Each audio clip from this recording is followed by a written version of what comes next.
Hey everybody, it's your pal Drew Dracy, and we're going to take some more comics off a spinner rack and check them out.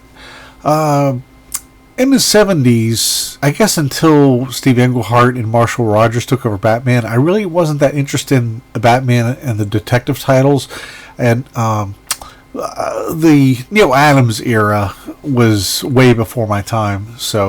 But what I found interesting most of all was Brave and the Bold, and I was a Marvel zombie from head to toe, but I like team up books, so Batman the Demon was pretty cool, and there was all these other characters that were really homeless, like anyone from the New Gods, with Mr. Miracle is pretty popular in this book, and you'll see reoccurring Green Arrow, a lot of the Red Tornado. You'd see a lot of these really cool characters that wouldn't sell a comic by themselves, but slap Batman next to them and that's it. The cover, interestingly enough, is by Rich Buckler, pencils and inks by Jim Aparo, just so he looks like Batman. And also Aparo did the art too, so that's what made it stand out. However, he didn't do this issue. Like the little bunny hop there. The guy who penciled it actually was his name was John Calnod and Bob McLeod. I always called him McLeod when I was a kid, but it's McLeod. But does anybody know who John Calnan is? If that's a pseudonym or whatever, because I'm not quite familiar with the style, and that could be his real name. Maybe he just flirted with DC, or I may not know, but please let me know what you think. It's got a certain charm, and the story is well told. There's Jason Blood with his gal, and they're trying to cracking on this Asian gang that's been terrorizing the city, but there's also mysticism involved, and she's like, "Oh, don't be the demon. I'm a fool to love you. Goodbye." And I don't know if the penciler is a newcomer or not, but Bob McLeod was only around for like a year and a half at this time, and he was already really advanced at what he was doing. First thing I saw him do was Defenders number 25, and his stuff looks so three-dimensional. It's really neat stuff. The Shanzi, I don't know if that's how you say it. Anyway, he is more powerful than the demon at the moment. The demon is attached to this fly, and he can't say anything, so what he does is the ant that he is now part of, he writes down the phrase that Etrigan uses, which Kirby came up with. It was leave the form of the fly, raise the demon Etrigan. That's a paraphrase. And so the guy's doing all kinds of shenanigans. So the art's okay. It's not great, but then again, Aparo spoils the shit out of you. It really does. That's some nice stuff there. And what I like is there's a lot of clarity. There's no. This is kind of weird though. This guy's about to attack. This street gang thug is about to attack this guy, but there comes this mystic pole between them. He's got his knife headed right at him, and then thus the silken cord may bring down the dragon by his own weapon. But that's like such an awkward pose, but it's so. I guess it works. I don't know. It's fun.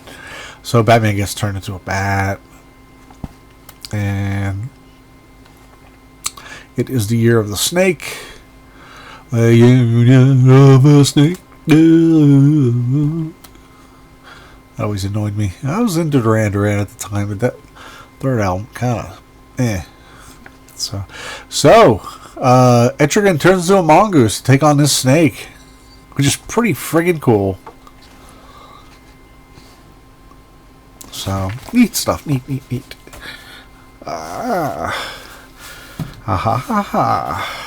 Where is it? Oh, Daredevil. Yes, I like Daredevil a lot. I review them all the time. This is a cover pencil ink by Keith Pollard, which is great. This is sort of a standalone issue because at the time, Danny O'Neill, he was also writing this. He had this ongoing story with where this guy from the jungle called Micah Sin. He was like this barbarian guy, and he caused a lot of trouble. And eventually, I can't even tell you because it'll be in the next Marvel Masterworks, and I'll spoil it for you. But anyway, things with Matt Murdock's partner in the law firm, his marriage is pretty much ended because she fell in love with him just because he was like this, I don't know, he just radiated pheromones or something. So here we got a fill-in by Sal Buscema and Aiken and Garvey, but written by the regular writer. Editing, Ralph Macchio. And he's edited a lot of great stuff. I love all this jazz going on the floor. So this guy's quoting Cyrano de Bergerac, which is... here we go. And this is in a prison. And we find out that the villain, the Jester, he... There we go. Jester ain't doing too good today with the poetry or the word. You gotta...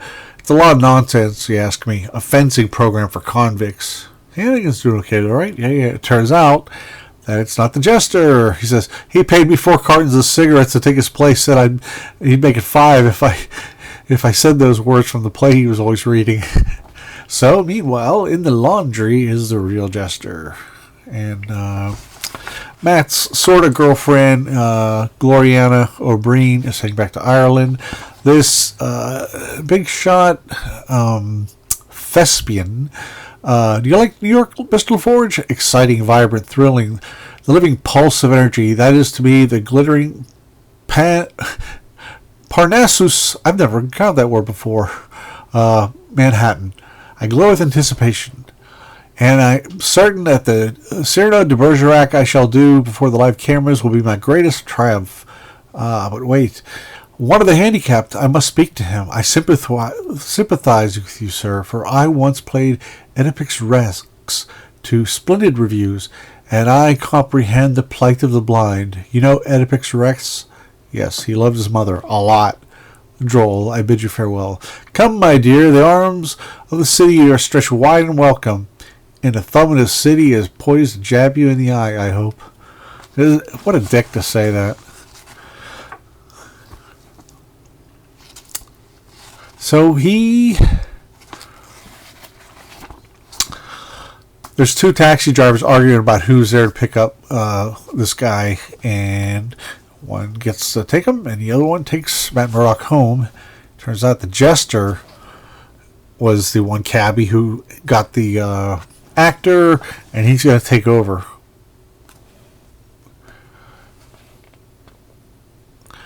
Count yourself blessed that I shall prevent you from just desecrating the greatest of dramas, the divine Cyrano. So, Foggy's talking about his marriage disaster. This is some sweet Aiken and Garvey stuff on Sal, and we've seen it on Rom Space Knight, and I just dig those guys. That is an amazing, that's a great Sal pose. I'll be honest, Sal does have a lot of stock poses. We know that, and but once in a while he'll really throw a curveball. But we like most of those poses because the storytelling is clear. And let me see what else. So he's like, he thought he smelled something or heard someone's heartbeat. It was the Jester, but it took Matt a few hours to figure that out because it wasn't an immediate match to anything he was dealing with. He hadn't seen Jester in years. And this is the Jester's old mansion, and I'm thinking, how does he keep it? He's in jail all the time. But there's a couple of troublemakers who work with him that are there. And I like the colors, the limited color palette, and it shows it's in the shadows. So these chumps get taken down. And there's the Jester. Talks about how he always wanted to be an actor, and then he flubbed, he failed, and he decided he was going to be a supervillain. I don't know why.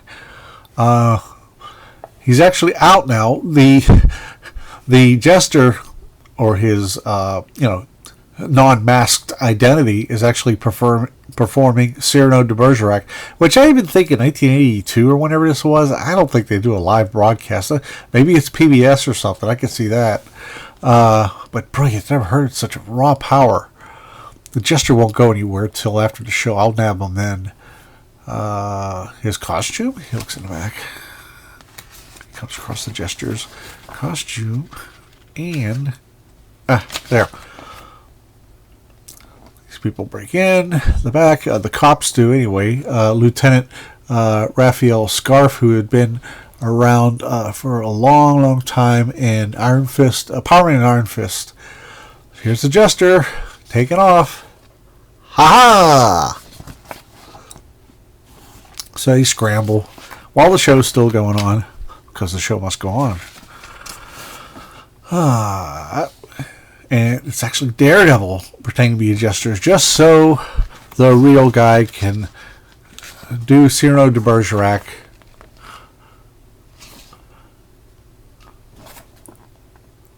And he goes, why'd you play games with us? Because if I hadn't, you'd have closed the show. That was no need. He wasn't going anywhere. To the Jester himself, now he has accomplished his dream. He may not need crime, and maybe I owed it to myself. Draw the curtain, gentlemen. The drama is over. Besides, I felt with the performance of the millions watching it, that Jester himself feels.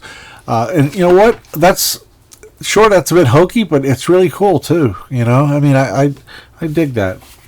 Here's a fun book. I almost picked it up on, but back then in the 80s, even the late 80s, the indie books, like this is $1.95 for a black and white comic, and that was when the black and white boom hit.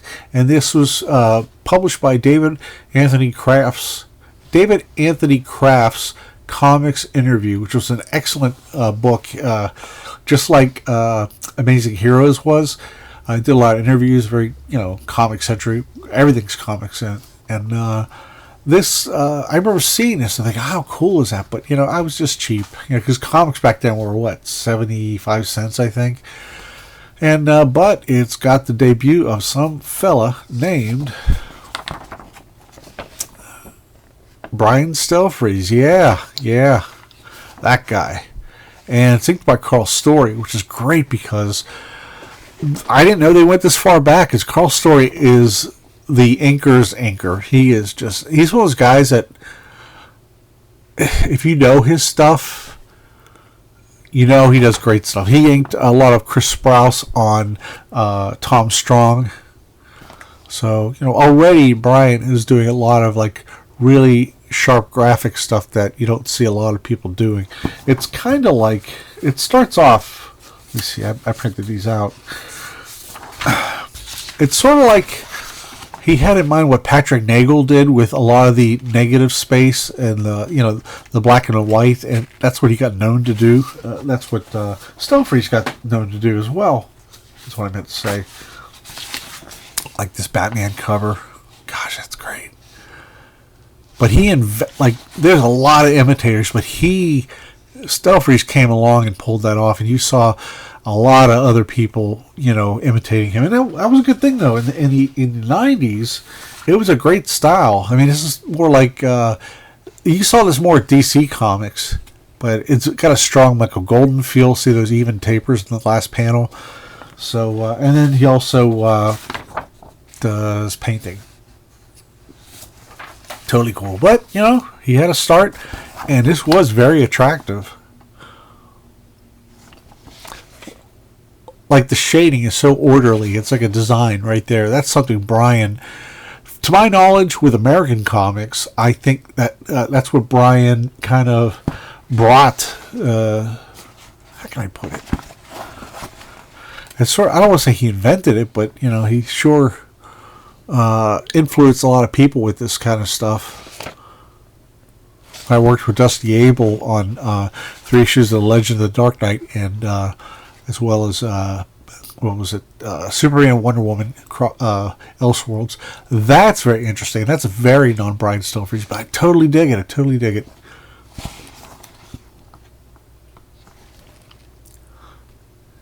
Yeah, like I said, the orderly lines. It almost looks like what's his name from Fletcher Hanks. But you see already that, I mean, Brian already has mastery of the physical form and storytelling wise.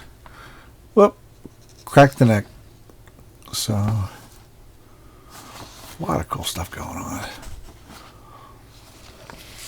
Okay, hold it still. Okay. Yeah. And that's how I learned, because I started assisting Dave Johnson, and I found out when I was inking, if I was inking something like that. See, like that's so orderly. Right there. See, if I was inking that, I would ink one line, then the other, then the next, and then pull back a little bit. And the thing is, you have to think in terms of negative space. Like, you got to think of the white between the blacks as well. And when you ink it, you have to keep going. If you screw up, you have to keep going. It's like a picket fence, and you can always clean it up later. But if you go off the rails and stop in the middle, that's a little wild there. But lots of experimenting. So, and Brian is one of the nicest guys in the world. I mean, when I was breaking into comics, he spent like a long time with me when I went to Gaijin Studios. I was very, very grateful. Well, we're going to the issue or two before Hank Pym loses his mind, according to Jim Shooter. This is the last Gene Colan issue, and he did it for about half a year, and I like it, even though the story or the figures get stubby, and he makes them very malleable. But part of that's always been Gene's appeal. Although sometimes he goes a little overboard here, but still, I see it as almost like a painting. It's like it's not exactly 100% certain what you're looking at. And Jim Shooter's there. This is a big long intro. Jim Shooter's writing, as well as being editor in chief. The actual editor is Jim Salicrup, but I don't think he would, tell Shooter not to do something. So right off the bat, Cap's the chairman, and he says, "I'm going to limit our number. Only 6 of us can stay. The rest can go." And it's just ridiculous. I think. I just think, why? I mean, if you're a good team leader, you could break them off into teams. Say, okay, you 3 go this way. You 3 go this way. I'll go this way. So they're all kind of wondering what the hell's going on. The Beast is having some fun. He's like taking away those shades that Wonder Man has because he hates when his glowing eyes show. And he goes, "Crazy? Begging your pardon, mademoiselle, which I am merely, how you say, playful. So give me some space to be a jerk, okay?" So he chases the Beast. It's hard to focus on this stuff because it's really heavily overprinted, like thick. Jocasta, who was the Bride of Ultron, then she became self-aware and broke away from Ultron. She's sort of been hanging around a lot, and the thing is she's become a character of self-pity, but yet a lot of times she's saved the day, and people have told her so. But I don't know if they made it clear that she should be an Avenger, because but I mean, I just don't. She has a lot of self-pity, but I'm not sure where it's coming from, because I think she got a lot of attention, and maybe I'm overlooking something. But so he's like, she wants some advice, So you're a robot, I am. So please let me. I beg your pardon. I'm a synthezoid, not a robot. As such, I am perfect meld of computer microcircuitry and living synthetic flesh. In all ways, I am fully functional. A man. I have a wife who needs me now. I cannot help you with dilemma. I didn't mean to offend you. And she thinks and thinks and thinks. I know my voice rings metallic, but yours is cold and hollow and emotionless. I can feel, I can sense. So she's See, I don't know if everybody loves me. Ultron loved me. But she doesn't go back to him, as far as I know. At least in continuity-wise. I'm warning you, Beast is out on the grounds. Avengers Mansion. Here, I'll get a little closer here. And he's getting up in the tree. Chop the tree off. Lands there. Actually, I think you'd be that dumb. Cutting down trees is against the law in this town. I have half of mine to turn you in. Half of mine. Well said. Hey. People think I'm just strong. Everyone forgets I have instantaneous reflexes and blinding speed. To me, the world looks like it's moving in slow motion. I'll take these. No. Love this page. I'm dead, I'm dead, I'm dead. He killed me over a crummy prank.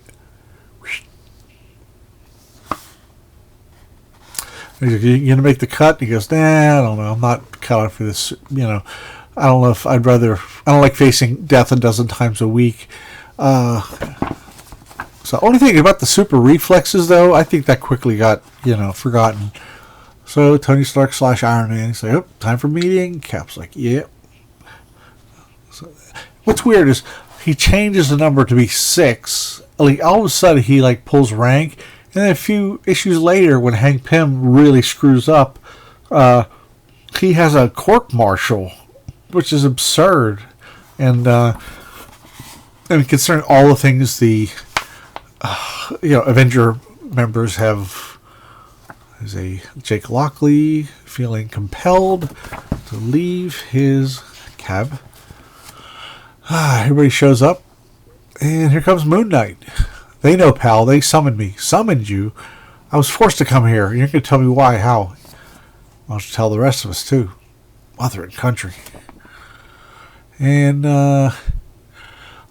Puck himself could not have contrived such a madness. Hercules is amused. So, Iceman and Moon Knight are like, I'm leaving. I don't know why you guys compelled us to come here. And all of a sudden, they start fighting. It's funny. He goes, you're pretty fast and sneaky, mister. I worked out with the Beast back when we were both X-Men. I've been trained to roll with a blow. Besides, it's almost impossible to land a lucky shot on my slippery, icy skin. One time as hell, I feel compelled to explain how my X-Men training helped me to get the most out of my mutant ability to freeze the moisture in the air. So it's so bizarre, because usually that's a lot of writers would write that anyway, but we'll see what's happening. Some kind of nonsense is up. It's that witch that you spell with a B, Moon Dragon, thinks she knows better than everybody else. She's trying to. She said she sensed that they were in need of her, and she's always had an inflated opinion of herself. I love that Gene Cole Iron Man there. Dan Green's ink in it. But it's heavily printed. It's kind of a mess. And also, some of the Colin stuff, he's really getting kind of I guess to fit all the characters in the panels now, he's kind of squished them down in a very odd perspective that doesn't work. But if you think of it as, what do you call it? Like an impressionistic, he gives you the information, but he'll play fast and loose with the way the figures move. Like that one with the Black Widow is really awkward. So, see more of this. Like I said, G. Cole Iron Man. I love it. He breaks through using his armor, a cybernetic web in his helmet. Now he's got static in his helmet to keep Moon Dragon's mind from entering his again. So she leaves, blah, blah, blah, blah. And everybody that wasn't there before leaves, except for Tigra. She wants to try out. And Hercules sees, you, for instance, you are called Wonder Man, though in sooth I do not know why. Really? Well, I'm as strong as Thor, almost. What? Have at thee, then. What? He hit me.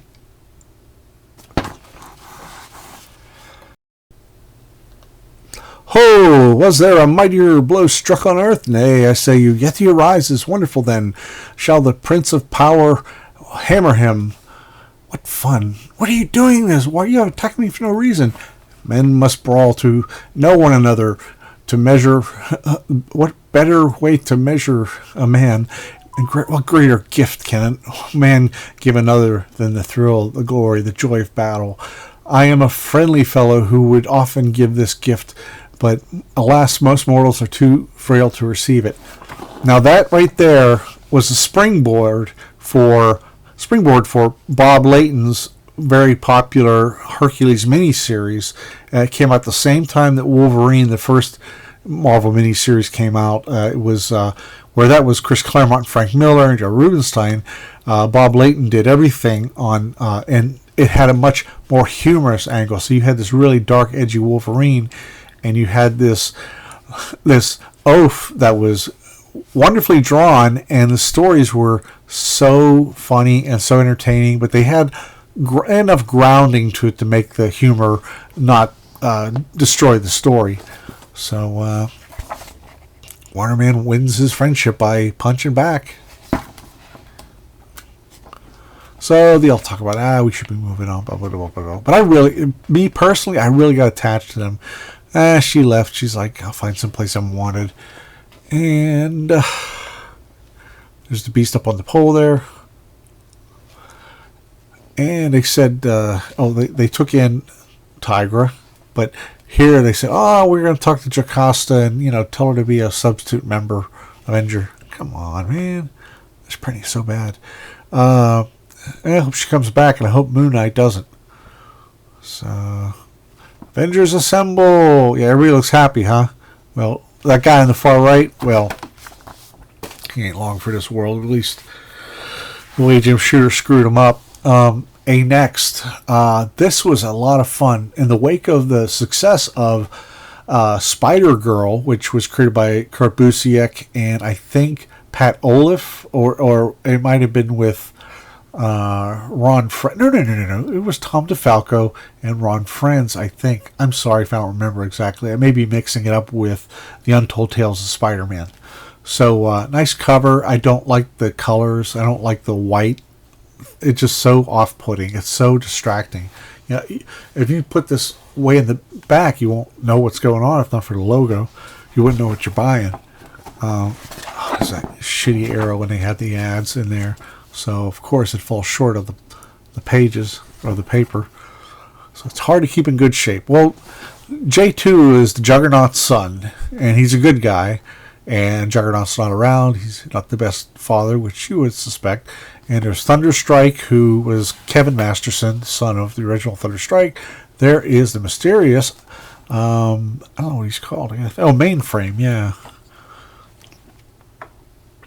And there's Stinger, who is Cassie, Ant-Man's daughter, although later on we found out, she would end up being like a giant man or a giant woman. She called herself Stature, which is like the worst name. They could have come up with something better. I totally dig the black and gold, and not just because it's Steeler colors. I just mean I love that kind of that gray, and it's a gray that's an actual gray. It's not like for so many years you see people with dark hair and they would use a blue and then just a lot of black for the hair effects. And Juggernaut's bored, and he switches back to his regular form, and he's just a kid. But you're just a kid. Oh, you can be hurt or killed. And she goes, and if I remember correctly, you signed on because all of us, including Juggy, recently saved your skin. So they go to land, and J2 has his mask, has a tassel cap on.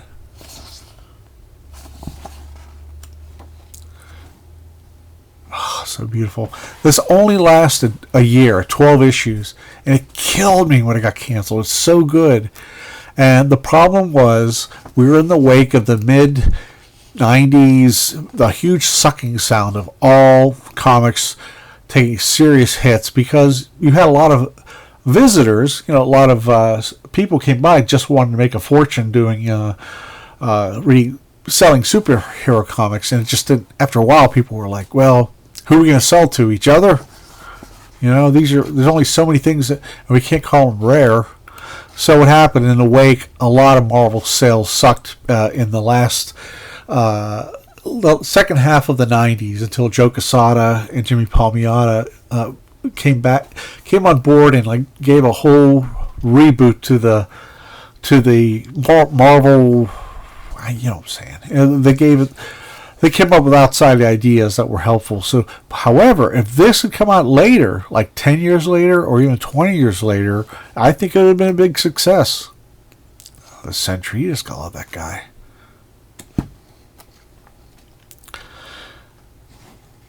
And we see Bill Foster and his son. I love that. Well, what happens is the ship that the Fosters were in is about to go over the hill. His son, John, I think it's John, right? Yeah. He touches his imprint. And the Kree Sentry is about to meet Captain Marvel, a.k.a. I was going to say Bill... I get John Foster. Sorry about that. Look at the colors, and it's the line work is lovingly done. It's Brett Breeding, and I totally dig the white and green suit. It's so wild. And what I like here is Ron is doing a little bit of a colon piece there. He was probably looking at the original issues, and it's just got this really sweet combination of like there. That's a very Gene Colan type pose. So he takes off. John Foster, the Earth Sentry. So that's it, everybody. Hope you like it. Comments below. Tell me who that artist was on the Demon. I mean, I could look all this up on online, but you know, I don't want to be a know-it-all. I mean, I could be, but whoever John Calnan is. I like it to be interactive. I mean, I like people to tell me what they know of the guy and all this other stuff too. Whatever you have an opinion on, I welcome it. And because when everybody gets to chip in a little bit, hey, I like this, I didn't like that. Oh, Drew, you're full of baloney on that. It's like a community. I know that's a really worn out phrase, but it's cool, and I appreciate the viewers. And I'm getting a lot of love from you guys and gals lately. And that's all I can think of. I'll see you next time, everybody.